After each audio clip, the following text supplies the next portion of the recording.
guys, welcome back to Empower Black Doula. My name is Keisha. I am a birth and postpartum doula, childbirth educator, and mentor. If you guys are ever interested in my mentorship program, make sure you click the link below to set up your 15-minute Zoom call. Today's video is going to be about meso, Cytotec, or they may call it misoprostol. Whatever term they use, today's video is going to be about. This is part 2 of my labor induction series.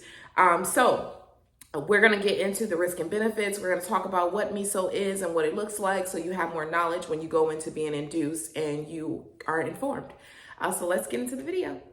So meso is a pill that is commonly used in labor. The purpose of it is to help ripen and soften your cervix and a lot of times get contractions to start labor. Meso was not originally used for that though. Meso was used originally for stomach ulcers, and in the 1970s, doctors discovered that it could actually help soften the cervix, so they started to use it for the purpose of inducing labor. And meso is also one of the drugs that is not FDA approved to use for labor as well, so make sure you keep that in mind too.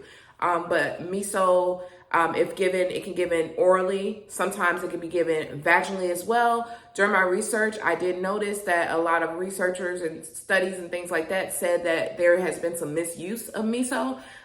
Using it vaginally has not been suggested because if it gets, it dissolves very, very quickly in your vagina. And, even if it's taken as a pill, once it's in your body, it's in there. But they're basically, from research, which is basically saying that it's been misused by doctors for so many different reasons. They've found alternatives to using it, but they've really cautioned to misusing meso. But yeah, that is what meso is. Meso is a cheap drug, so it does not cost very much for hospitals to utilize this option. So a lot of hospitals will gravitate more towards meso. During my research, I did notice that it stated that in 2000, the manufacturers that made meso did caution to using it during labor as well. So it's just some things to consider when you're going into being labor and, understanding and being informed. But I do want to mention one more time that when things are medically necessary, if you have gestational diabetes that are out of control, if you have high blood pressure, preeclampsia, HELLP syndrome, all these different things, a lot of times these tools are very beneficial with helping your baby be born. So just make sure you weigh out your risk and your benefits. Cytotec has a few adverse reactions, and we're going to go over the risk of using Cytotec. One of them being it does have a risk of causing uterine rupture. It's also can cause overstimulation of the uterus.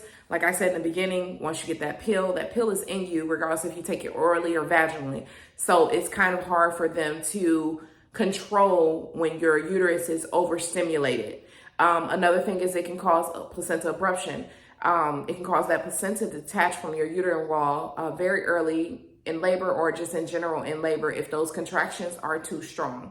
So going into being induced, these are things that you absolutely need to know. So make sure you know this information. If you watched my last video, I discussed how the overstimulation of the uterus can cause lack of oxygen to the baby, which can cause asphyxiation. And with asphyxiation, it has so many different side effects let's say adverse effects to that. And I'll list them on the screen because I'm not gonna butcher that word. You guys been watching my channel for a while. You know that words, sometimes it's hard for me to say it, not because I don't know it or I'm stupid, like somebody commented once, not because of that. It's mainly because it's just hard for me to pronounce the words, okay? All right, so I'll put those side effects on the screen. My whole entire purpose of doing this video is for people to be knowledgeable and just understand what you are going through when you are induced and understanding each of those induction methods and also understanding you have rights and you can tell people where you want to start your induction and how you want your induction to be. You can have that discussion with your provider. They can give you what they feel like is the right option to start with, and you can just simply say, no, I want to start this way. So I just want to say that. That is the end of this video.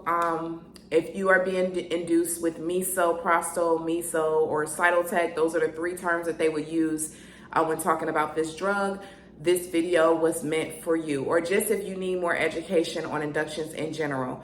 Make sure you talk to your doula about these different induction methods, and your provider as well. Next video will be about Cervidil. So make sure you guys watch part 3 of my induction series. But that is the end of this video. Thank you guys so much for watching, and see you next week. Bye.